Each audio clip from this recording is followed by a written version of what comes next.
Somehow, EA managed to botch the release of Jedi Survivor about as bad as Disney has botched all of Star Wars. Although it's kind of the reverse. While Disney gives us terrible stories and characters and situations wrapped up in really nice visuals, there's actually a good game inside of Jedi Survivor, delivered to us with the same technical polish and frame rate of a third grader's PowerPoint presentation. By now you're probably familiar with what's going on if you've been paying attention to gaming news. If you're not, well, I would recommend checking out the most recent episode of Maximum News on the Triple S Podcasts channel, which you can find linked in the description below. I made an appearance on the show specifically to talk about Jedi Survivor's botched release, the technical problems that players are encountering across all platforms, and how this game really wasn't ready for release. It's yet another example of release it broken and fix it with patches. Speaking of which, I woke up today, May 2nd, 2023, to find that there was a patch available for download, so I grabbed it, and we're going to see how they did. I don't have the beefiest system out there. I'm running an Intel Core i7 9th generation CPU, 32 gigs of RAM, and an RTX 2060 Super graphics card. And while it is starting to feel like it's time to upgrade the GPU, which I bought in 2019 in anticipation of the release of Cyberpunk 2077, yeah, and then that happened.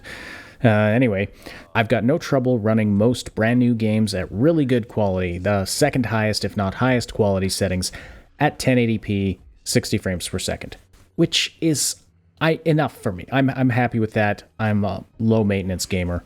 What can I say? But this game, this was a disaster. Trying to optimize the graphics settings became such a headache that I finally just set everything to low, turned off the ray tracing. It looked pretty bad for a 2023 game, but at least it was playable and I started having fun. I was getting 60 frames per second most of the time, but even on the lowest settings, when I went to the big open area on Kobo, which houses Rambler's Reach, it was dropping to about half that. Alright, the patch is done installing, so let's load this up and see what kind of difference it makes. Oh yes, of course, EA's stupid launcher app has to run in the background. What? So... just no, we're not going to load. All right, well, let's try killing the EA app. Let's try killing Steam. Let's just start fresh here. EA app loading. Okay, one reboot later. Something's happening. Oh, great. Apparently Cloud Sync didn't work properly. Yes, fine. Okay, I'll continue with my local save. Clearly the most recent one. That's a little nerve-wracking, not gonna lie. Here we go, the game is finally loading. And we're already losing frames. This is a problem I've been having since the first time I loaded this up. Not even the little movies at the beginning that just show the company logos will run properly. Oh, what is happening here? We're not even out of the loading screen, and we're already having level of detail issues. Okay, we're finally into the game.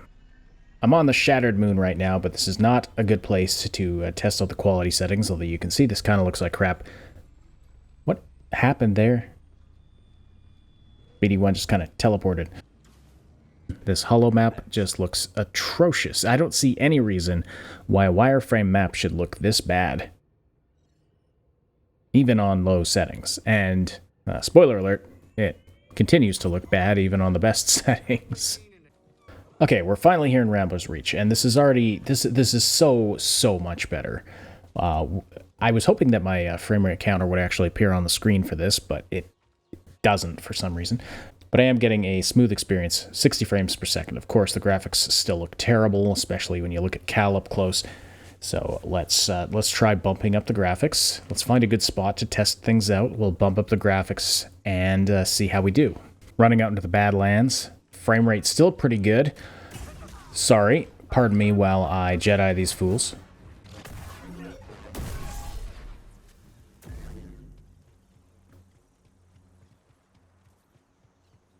Okay, this looks like a good place to test things out. I know the first time I came through here, it was absolutely atrocious. And now it's doing pretty good. But, of course, I don't want to run this game on low graphics settings. This is a Star Wars game. So let's try medium. Okay, we got some more bad guys coming here. But up to medium graphics settings, it already looks a ton better. And yeah, we're still getting a nice, smooth 60 FPS. Let's just pretend that we didn't see that. I was distracted by the pretty graphics. There we go. That's what I meant to do.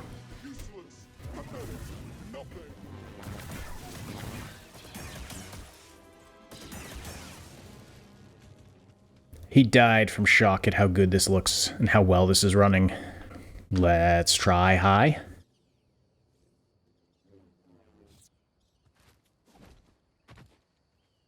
This is very nice.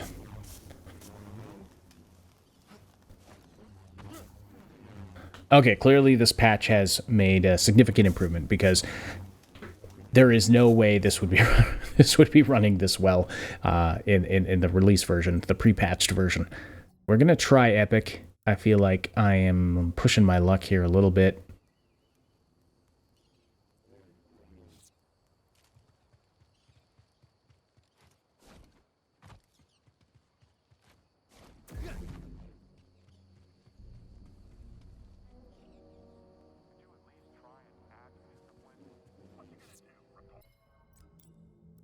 Okay, this is not bad. I'm losing a few FPS here or there.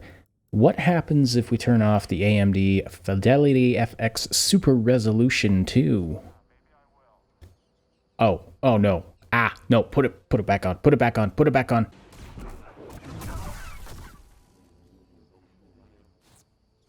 Okay, on Epic settings, it's actually running pretty good, but I am still getting some frame drops here and there. So I'll probably go. I will probably end up bumping this back down to high graphics settings, and that'll be what I end up playing it on. And then, you know, if it's running smoothly in this area, then it should run pretty smooth in most other places. I am just going to test one thing out. I'm going to try turning ray tracing on. Definitely a performance hit here, but man, does this look nice. Oh, look at that. A Star Wars game like this is definitely one that's meant to be played with ray tracing. Unfortunately, it doesn't look like it's in the cards for me, at least not until I get that upgrade I talked about earlier. So I did find a few other areas where I'm getting some stuttering and frame rate drops. One of them is this foggy, smoky area here on the Shattered Moon. So what I've actually settled on at this point is most settings on high with a few turned down to medium, and ray tracing off, of course. Not ideal, but certainly a far cry better than yesterday, when I had to crank everything to low in order for it to be even remotely playable. The patch announcement specifically said it was for non-ray traced rendering issues, and so that definitely seems to have improved. If they eventually release one for ray tracing issues, maybe I'll be able to turn the ray tracing back on. That'd be nice, because it just looks so beautiful. All the lighting effects and the sparks and the lightsabers flashing and reflecting on stuff. Looks so nice with the ray tracing on, but unfortunately not going to be able to do that right now. So what's the verdict here? Yesterday on Maximum News I said, don't buy this until they fix it, and even then, decide if you want to reward EA for this practice of releasing a broken product to fix down the road. So where does that leave us? Well, I'll just be honest where I'm at. I really love this game. It's a worthy successor to Jedi Fallen Order.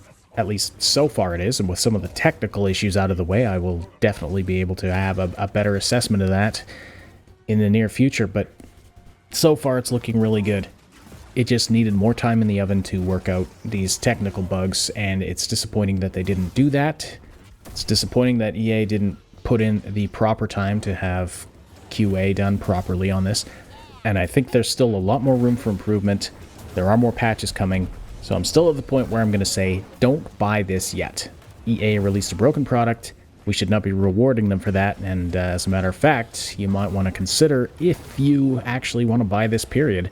Based on that, if you want to play into that practice, because this is happening way too much. This is something like the 4th or 5th game this year that has released in this kind of a state from large AAA publishers, and it's unacceptable. You could always buy it later, months and months down the road, for a much cheaper price, and after all of the patches have been put in place and all the fixes implemented, that's always an option. In fact, that's probably the option that I'd recommend at this point. But that's where we're at. Some progress has been made. I'm going to keep playing this and see how it is through to the end. Thanks for checking out this video, and I'll talk to you again very soon. Did you enjoy that video? Let us know by slamming that like button and leaving a comment below. And if you found it helpful or informative, consider hitting that super thanks button or checking out the other support options in the description. Subscribe for tons more guides and other fun videos. And for insightful gaming news content, check out our sister channel, Triple S Podcasts.